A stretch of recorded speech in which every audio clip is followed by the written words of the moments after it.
Warning, this video may contain content that may not be suitable for children or anyone else that is easily offended. Strong language, graphic content, nudity, bad jokes, and a possible idiot, aka myself, may be featured in the following clip. Viewer discretion is advised. It is not responsible for any damages that you receive watching this video.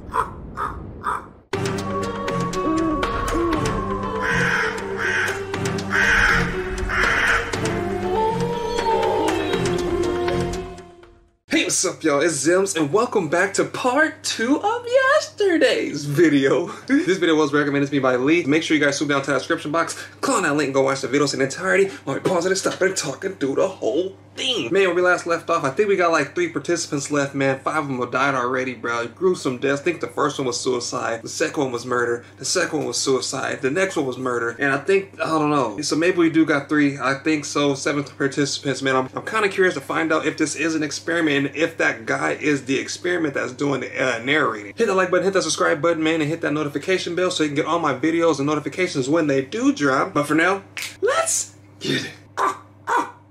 His next words removed any doubt in my mind. We have to help the remaining subjects. We're running out of time. God found me in the middle of a hurricane. We were absolutely flying down an ill-advised stretch of I-95. Storm warnings vibrated the phones in our pockets like a pair of dildos. That evening, the road stayed slick with white waves of... Whoa. We're not just about to just speed past like you just say what you just said. Did he say dildos? We were absolutely flying down an ill-advised stretch of I-95. Storm warnings vibrated the phones in our pockets like a pair of dildos. Whoa, my boy. Time out. Travel. Offside. Defense. The Dark Simonium. 5-yard penalty. Still first down. What? Oh my goodness, boy. He says some stuff. Gee whiz. Willikers, Batman. I don't even know why. Out of all things, cell phones, maybe a video game controller, a back massager or something. A dildo, my boy? The road stayed slick with white waves of spitting rain and bits of black ice that stuck to the asphalt like butter. I clung to the steering wheel and kept my eyes on the road, but still begged my friend to fill me the fuck in. Yeah. Who are you texting? What's going on? Where are we going? Yeah, say something! Yeah, say something. Tom tore his eyes from the phone and finally turned to face me. How do you think we have any money? I stared blankly. I never really considered that fact. Studies always had donors. It could be anybody. Individuals, institutions, companies, or organizations, as long as they all followed the letter of the law, which we did not. Indubitably. My colleague flicked my forehead like an asshole. I swatted his hand away and tried to focus on the road. Who do you think paid for all the computers in the back seat, or the lab we sit in every day? How about the extremely expensive video equipment we used to monitor 5 individuals the weeks they were murdered? The government. 5? Priyanka is... Tom guffawed at my apparent stupidity. Take the next exit. I did as told. The dripping water through the window made me shiver involuntarily. Jesus. I did it myself this time, he mumbled. Better that way, for a dissident. Nothing like a little arsenic and her girlfriend's pepper chicken, What the fuck are you talking about? I asked. You have to talk to me, man. I'm the one driving. Tom took a long look at me before he finally sighed and replied. Bruh, he poisoned her chicken, bruh. If it was lemon pepper, she probably didn't even taste it. He said pepper chicken, but he didn't specify if it was lemon pepper, bruh. I don't care if it was arsenic toenails, bruh. If it's lemon pepper, bruh, it's going down with some Wingstop ranch, boy.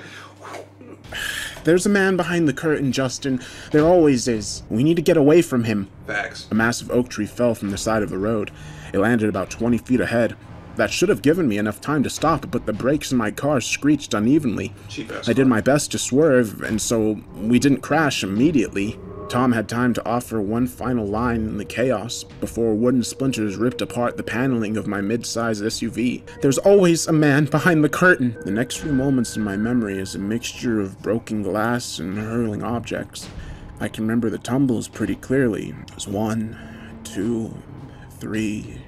4, 5 suspensions of gravity in total. Seatbelts kept both of us stationed securely to the vehicle, but the same could not be said for the piles of electrical equipment. The good news was that the last turnover put the car right side up.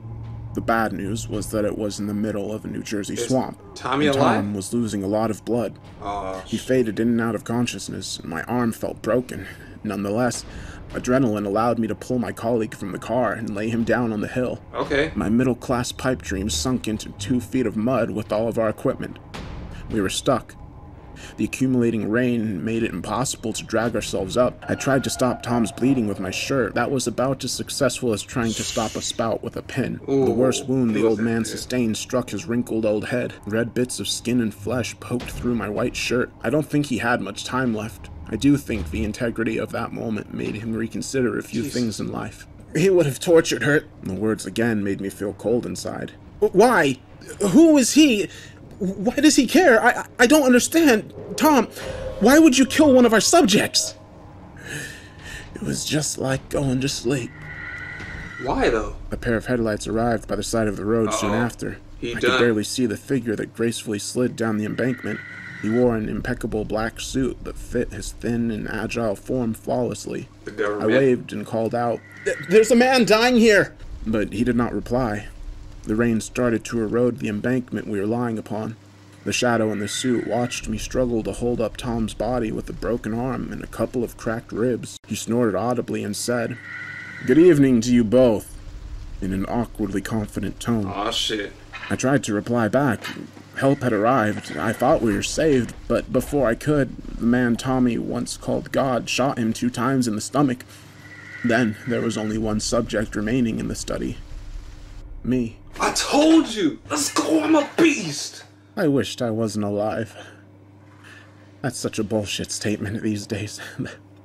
What do the kids call it? Basic? The very same line could be applied to waiting in the doctor's office with a common cold, or sneezing in someone's face, or using the restroom in a public place. It just doesn't mean anything anymore, you know? Exaggeration and veneer have taken the guts out of every word meant to imply the severity of my situation. I hate to be the one to say I told you so, but I told you so. Hey? I said it in the end. Oh my god, I didn't know both of them was. I didn't know that, but I was like, I know he's a part of the experiment because he is trying to play God. You can't slip this past me, boy. I'm Zim, the Red Flag King, Video Sensei, arch nemesis / twin brother of Mr. Ballin. You can't get past me, son. I'm like Shaquille O'Neal to Mutombo putting no, not today. I'm sorry. I just like to feel it when I'm right. I'm sorry. Truthfully, now, let's try that again. I wished I was not alive. Aww. If you thought the devil capable of immense torture, then God will almost certainly offer you a pleasant surprise. He brought me somewhere inside. The drugs that coursed through my vein in an IV were unlike anything I had ever experimented with in college. So did you Pain win? became something to rest my hat on when breathing was no longer a required chore. The shapes inside my teeming space blended together like 3 white rabbits shuffling through a surgery room. I felt insanity grip the corners of my brain and hold it tight like a vice. I prayed to death through gritted teeth and begged him to visit that night, but he didn't. Tommy knew about this fate. His last words told me everything I needed to know. There was always a man behind the curtain. Yeah. I would like to talk about the God experiment. Let's get Through it. all the chaos of pain and pounding vibrations in my body, I could hear the voice as clear as could be. It boomed and resonated through the hollow room as if an echo. I spoke back as a humble servant prepared to meet my maker. Yes, sir. Subject 005 is a little lady named Priyanka. She is a 25-year-old bisexual female. A white rod of lightning intercepted my mind. Again? Subject 005 was killed by Subject 6, Tommy. The pain grew worse. Oh yeah, he did. God did not like my answer. The pepper chicken. I asked him why. His response was a draw of a deep breath and a let out of an overwhelming sigh. The kid's too loopy. This is not working. We will have to try again later. What do you I mean? looked around the room and tried to take in my surroundings. The walls were stained with waves of brown water damage and growing mold. The floor felt concrete. My bare feet were tied up to the legs with a rickety wooden chair. I shook nervously. Fuck! God screamed in annoyance. This is not the plan! This is not the fucking plan! Jesus. A female voice called out from somewhere in the background. Life never fits the plan, Diego, but you are the handler on this one. Your fuck up! The third deep tone murmured its support. Diego's reply seemed angry. I did not know why. His memory is supposed to wipe. The feds tested it years ago. Hell, we have used these same drugs on Subject 6 for 6 years. Is it too soon? The female's voice sounded downright cocky when she replied. It's not too soon. It just doesn't always work the way you want. Their voices converged in a cacophony of whispers too difficult to understand. Somewhere underneath all the horrible things churning inside of me, clarity approached. "You're not God?" I offered the words to the room in a daze. "Oh, now he gets it!" The male voice laughed again. Then he punched me in the mouth. Damn! "Haven't you heard? The state is God!" The G-man looked at the bruise on his fist while I spit a pool of blood in his direction. It all added up in that moment. The subjects were dissidents. They were destined to die because our government wanted them to die. Our purpose in the God experiment was only to ensure death came at the right time. "We have to kill him. The Attorney General—" The lady cut off her partner. "The AG doesn't know anything." They both paused. "Do you hear that?"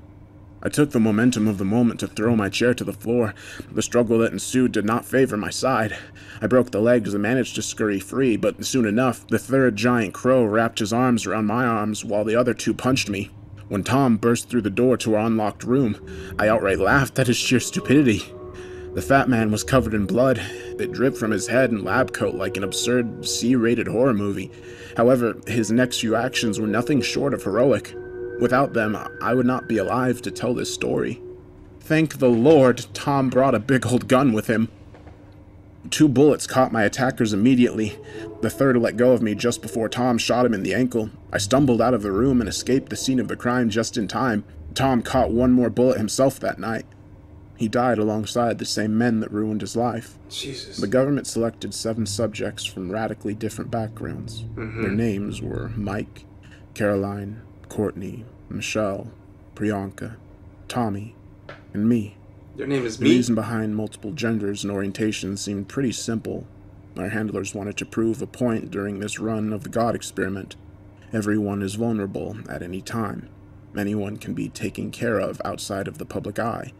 The subjects we watched were targeted for execution by the same government that collected their taxes, and so on. There is no more apt description for our commanders-in-chief. Jesus. The state is God. If you ask for more answers, I am afraid they are in short supply. For the past 6 months, I have been forced to hide. I do not know why feds allow me to be alive. I can feel their eyes every time I go to bed. Just before I submitted this final update, the camera on my laptop flickered red. The state is watching me. And they're watching you too.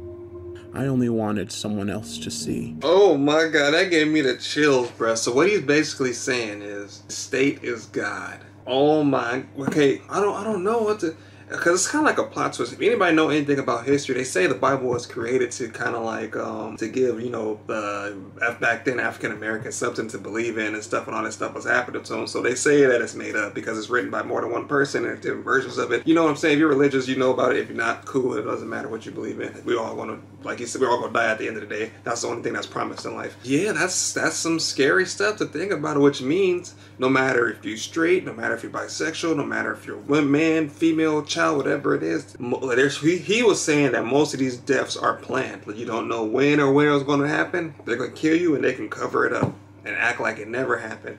I mean, if you want to think about it, kind of get like deep into it, because you can probably say, hey, there's a lot of cold case files. You know what I'm saying? There's a lot of killers that never been caught. What if some of the killers are the government? Dang, that's a scary conspiracy to think about. Dang, that's deep. Yo, Lee, this is a good video. I appreciate you sending this to me. But let me know down in the comment section what you guys think. That was kind of, it hit deep towards the end. I didn't think it was going to end that strong, bro. Tommy went out shooting, bro. They thought they killed Tommy. Tommy was like, nah, big fella. I got a little bit more left in me. Came through with guns blazing, bro. But yeah, man. I'm going to end right here, guys. If you enjoyed my content, man, hit that like button, hit the subscribe button, hit that notification bell so you get all my videos when they do drop. This video is by the Dark Medium, so make sure you swoop down to that description box. Click on that link, go watch the videos in the entirety. While you pause it and stop, but it's talking through the whole thing. And if you guys are new to the channel, my name is Zems, and welcome to the Crow's Nest. But again, thank you guys for watching, and I'll see you guys next time. Y'all better be blowing that comment section up, man, because that ending was crazy, bro. 100%.